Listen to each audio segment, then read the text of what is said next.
পূর্বে যখন আজ আমি ভগবান জগন্নাথ দেবের এক পরম ভক্ত ভক্ত শালবেগের লীলাটি বলে শোনাবো। পূর্বে আমাদের যখন মুঘল সাম্রাজ্যের রাজারা রাজত্ব করতেন, সেই সময় এক মুঘল সেনাপতি ছিলেন লাল বেগ। তিনি তার সেনা কৌশল সেরে যখন সেনা ঘাঁটি থেকে আবার পুনরায় রাজ্যের দিকে ফিরে আসছিলেন, তখন আসার সময় এক নদীর তীরে একজন বিধবা উম, ব্রাহ্মণীকে ব্রাহ্মণীকে তিনি আহ, ওই নদীর তটে দেখেন। এবং সেই ব্রাহ্মণীকে দেখে ওনার অভিলাষ হয়, ওনার রূপে মোহিত হয়ে উনি ওনাকে জোরপূর্বক অপহরণ করে নিয়ে যান এবং তারপরে তার সাথে বিবাহ সম্পন্ন করেন। বিবাহ সম্পন্ন করার পর আহ, ওনার স্ত্রী সেই বিধবা সেই ব্রাহ্মণীর এক সন্তান হয়। সেই সন্তান যা নাম দেয়া হয় সালবেগ। উম, এবং সেই সন্তান হওয়ার পর তিনি সেই অপমানবশত সেই সন্তান যখন আসে ওনার গর্ভে, তারপর তিনি চেয়েছিলেন, এর আগের কাহিনী, তারপর তিনি চেয়েছিলেন যে উনি ওনার প্রাণ রাখবেন না, উনি ওনার প্রাণ ত্যাগ করবেন। তাই সমুদ্রে গিয়ে ওনার প্রাণ ত্যাগ করবার উনি প্রচেষ্টা করেন, কিন্তু গিয়ে সেখানে ভাবেন যে এই সন্তানের কি দোষ। তারপর তিনি মনস্থির করেন যে তিনি এই সন্তানকে এই পৃথিবীতে আনবেন এবং তার লালন পালন করবেন। পরবর্তীকালে ওনার এক পুত্র সন্তান হন, যার নাম দেয়া হয় সালবেগ। এবং যেহেতু তিনি ব্রাহ্মণী, বিধবা ব্রাহ্মণী ছিলেন, এবং ওনাকে জোরপূর্বক অপহরণ করে নিয়ে সেই মুসলিম যে সেনাপতি বিবাহ করেছিল, তাই তার ধর্ম পরিবর্তন করা হয়। এবং সেহেতু তিনি যেহেতু ব্রাহ্মণী ছিলেন, তাই তার পুত্র সালবেগকে তিনি সর্বদাই ভগবান শ্রী জগন্নাথ দেবের কাহিনী এবং কথা লীলা শ্রবণ করাতেন। এইরকম ভাবেই ভক্ত সালবেগ দিনে দিনে বড় হতে থাকে এবং তিনিও রাজকার্যে তার বাবার সাথে বিভিন্ন যুদ্ধ সমারোহ কৌশলে অংশগ্রহণ করতে থাকে। এইরকমই একবার যুদ্ধে, প্রবল যুদ্ধে ভক্ত সালবেগ প্রচণ্ড পরিমাণে আহত হয় এবং তার আহতর যে ক্ষত আহ, তা কিছুতেই সারছিল না। বিভিন্ন রকম বৈদ্য দেখেও তার সেই ক্ষত কিভাবে কিছুতেই পূরণ করা যাচ্ছিল না। তখন মা সেই ব্রাহ্মণী বলেছিলেন যে এখন তোমার একমাত্র উপায়, তুমি সেই ভগবান শ্রী জগন্নাথ জগতের নাথকে স্মরণ করো, শ্রীহরিকে স্মরণ করো।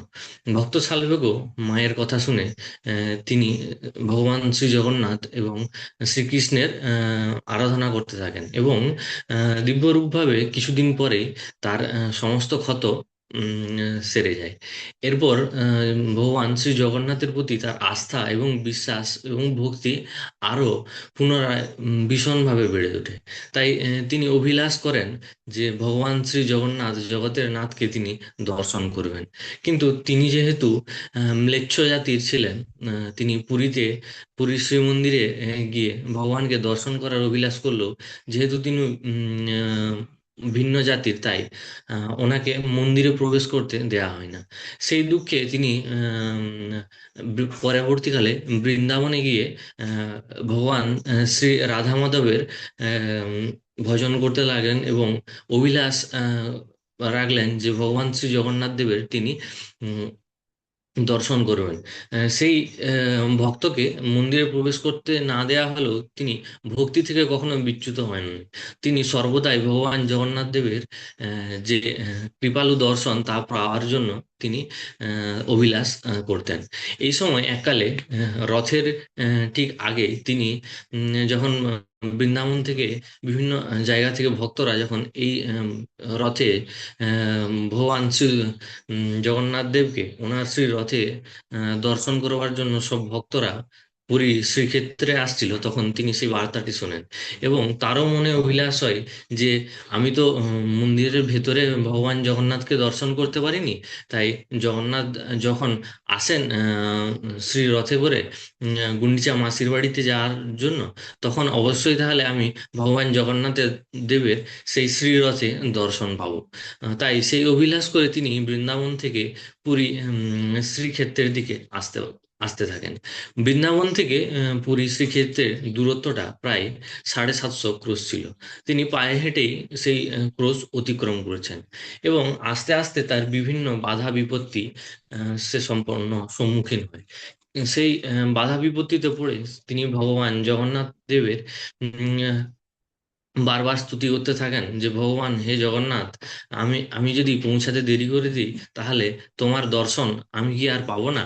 তাহলে ভগবান আমার কি হবে? আমি যে এত অভিলাষ করে তোমার যে দর্শন করতে চেয়েছিলাম, শ্রীমন্দিরে তো আমি আমার প্রবেশ নিষিদ্ধ, আমি যেহেতু ম্লেচ্ছ জাতি, তাই তোমার রথেই আমি তোমার দর্শন করতে আমার অভিলাষ। কিন্তু এত বাধা বিপত্তি তুমি আমার সামনে রাখছো ভগবান, তাহলে আমি তোমাকে দর্শন করবো কিভাবে? আহ, তারপরেও তিনি তার যে আশা তা ছাড়েননি এবং সেই বাধা বিপত্তিতে পড়ে তিনি ভগবান জগন্নাথের কে দর্শন করবার জন্য অধীরে একটি সুন্দর গীত গিয়েছিলেন। সেটি 2 লাইন বলছি। আহে নীল শৈল প্রবল মত বারণ, মুয়ারতি নলিন বনকুকাল দলন। হে আহে নীল শৈল, নীল শৈলের উপর প্রবল হাতির প্রবল মত্ত হাতির মতন ধারণকারী হে ভক্ত শ্রী জগন্নাথ, জগতের নাথ। তুমি তো জগতের নাথ, সকল জগৎবাসীর উদ্ধারের জন্য তুমি নাম রেখেছো তোমার জগন্নাথ। তুমি যদি আমাকে এই বিপত্তি থেকে উদ্ধার না করবে, তাহলে তুমি কেন জগতের নাথ নাম রেখেছো? তুমি হিন্দু নাথ বা হিন্দুদের নাথ রাখতে পারতে। আমি ম্লেচ্ছ জাতি বলে তুমি আমার এত বাধা এত বিপত্তি সৃষ্টি করছো, আমি যাতে তোমার দর্শন করতে না পারি। হে জগন্নাথ, আমি আসা পর্যন্ত আমি তুমি একটু দাঁড়িয়ে জগন্নাথ, আমি তোমাকে দর্শন করতে চাই। সেই বলে আকুতরে ভগবানের তিনি নাম করতে থাকলেন এবং সেই বাধা বিপত্তি সত্ত্বেও এভাবে তিনি ভগবানের শ্রীনাম করতে থাকলেন। এবং এদিকে যখন পুরীর মন্দির থেকে শ্রীমন্দির থেকে জগন্নাথ দেবের রথ ইতিমধ্যেই বেরিয়ে গিয়েছে এবং বেরিয়ে যাওয়ার পর হঠাৎ আহ, এখন বর্তমানে যেখানে ভক্ত শালবেগের ভক্তি পীঠ রয়েছে, সেখানে এসে অলৌকিকভাবে ভগবান জগন্নাথ দেবের রথ থেমে যায় এবং পূর্বে জগন্নাথ দেব বিভিন্ন যে ওনার যে মনস্কামনা বার্তা তাকে প্রধান পুরোহিত এবং রাজাকে স্বপ্নাদেশ দিতেন। এইদিকে যখন ভগবানের রথ থেমে যায়, তখন সকল ভক্তরা আহ, ওনাদের সমস্ত বল লাগিয়ে বিভিন্ন রকমের আগের হাতি ঘোড়া সবাইকে এনে প্রভুর রথকে টেনে নিয়ে যাওয়ার প্রচেষ্টা করা হয়, কিন্তু ভগবান জগন্নাথ দেবের রথ এদিকে কিছুতেই এগোচ্ছে না। তখন মহারাজা এবং পুরোহিতরা ভগবানের সামনে প্রার্থনা করতে লাগলেন, হে জগন্নাথ নীলাচলবাসী, আমাদের কি কোনো অপরাধ হয়েছে প্রভু? আমাদেরকে আপনি বলুন, আমরা সেই অপরাধ মার্জনা করতে চাই। এদিকে তখন ভগবান জগন্নাথ দেব শয়নে রাজাকে স্বপ্নাদেশ দিয়েছে, হে রাজা, আমার এক পরম ভক্ত প্রিয় ভক্ত আমার দর্শন করতে চাই, কিন্তু সে খুব বিপদী রয়েছে, তাই সে আসতে পারছে না। তুমি যাও তোমার সব সেনাপতিদের সৈন্যদের নিয়ে এই পথে এই পথ দিয়ে আমার সে ভক্ত আমাকে দর্শন করবার জন্য এদিকে আসছে। তো সেই কথা শুনে ভগবান জগন্নাথ এও বলেন যে সেই ভক্ত যতক্ষণ না আসছে ততক্ষণ পর্যন্ত আমার এই রথ কিছুতেই এগোবে না। তাই এইভাবেই সেই সময় রথে প্রায় 2 থেকে 3 দিন ভগবান জগন্নাথ দেবের রথ ওখানেই থেকে যায়। ওই রথের উপরেই ভগবান জগন্নাথ দেবের নিত্য সেবা হয়েছিল। এদিকে রাজা তার সেনাদেরকে সেই দেখানো পথে পাঠান।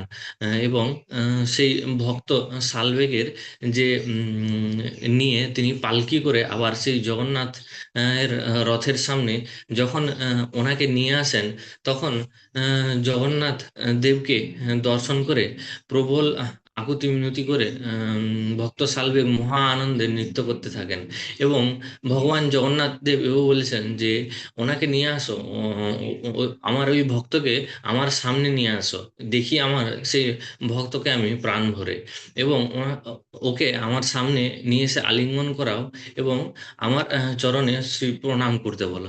কিন্তু তখন যখন এইরকম বলেছিল, এবং পুরোহিতরা বলছিল, ভগবান উনি তো অন্য জাতির, কিভাবে রথে সামনে ওনাকে নিয়ে আসো? তখন জগন্নাথ দেব এও স্বয়নে বলছেন, তোমরা এসব নিয়ম বাধা তোমরা কিছু মনে করো না। ও আমার পরম ভক্ত, ওকে আমার সামনে খুব তাড়াতাড়ি নিয়ে আসো। এবং ভক্ত সালবেগ যখন ভক্তি ভরে ভগবান জগন্নাথ দেবকে আলিঙ্গন করে, এবং যখনই প্রণতি নিবেদন করে যখন রথের রশি পুনরায় যখন তিনি ধরেন, আবারও সেই পুনরায় জগন্নাথ দেবের রথ সেখান থেকে আস্তে আস্তে ধীরে ধীরে চলতে থাকে। এবং এভাবেই জগন্নাথ দেবের আম, রথ পুনরায় মাসি গুন্ডিচা মন্দিরের দিকে আবার প্রস্থান করতে লাগলো। এই লীলা থেকে আমরা বুঝতে পারি, ভগবান শ্রী জগন্নাথ দেবের কাছে জাতি বর্ণ ধর্ম কোনো কিছুই প্রাধান্য রাখে না। যে মানুষ যে ধর্মেরই হোক না কেন, প্রভু শ্রী জগন্নাথ তিনি জগতের নাথ। ভক্তি ভরে ডাকলে ভগবান জগন্নাথ অবশ্যই সাড়া দেবেন। এবং তিনি ভক্তের জন্য এমনই লীলা করেছেন যে ওনার শ্রী রথ তিনি থামিয়ে সেই ভক্তের জন্য তিনি অপেক্ষা করেছিলেন। তাই আজও সেই পুরী শ্রীমন্দিরে যেখানে ভক্ত সালবেগের সমাধি রয়েছে, আজও সেই ভক্ত সালবেগের স্মরণে সেখানে কিছুক্ষণ রথ আজও থামে। এবং পুরীর সমস্ত ভক্তরা সেই যে ভক্ত সালবেগের গীত তা আজও গায়, আহে নীল সলিল। হরে কৃষ্ণ বাবু, এই আমার আজকের লীলা ছিল। হরে কৃষ্ণ। হরে কৃষ্ণ, হরে কৃষ্ণ, কৃষ্ণ কৃষ্ণ হরে হরে, হরে রাম, রাম রাম। খুব সুন্দর। এই জায়গাগুলো আমাদেরকে এবার পুরী গিয়ে খোঁজ করতে হবে যে কোথায় ভক্ত সালবেগের সমাধি আছে।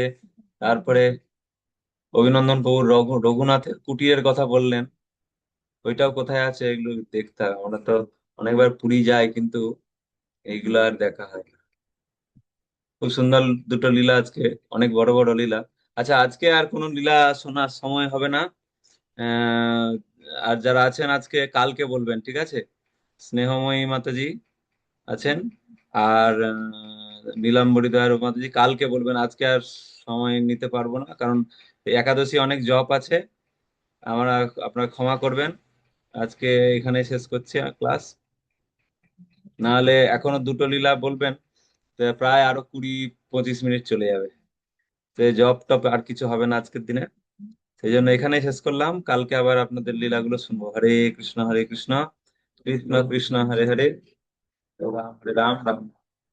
শ্রীল প্রভুপাদ কি জয়, শ্রীমত ভক্তবৃন্দ কি জয়। তাই গৌর প্রেমানন্দে হরি।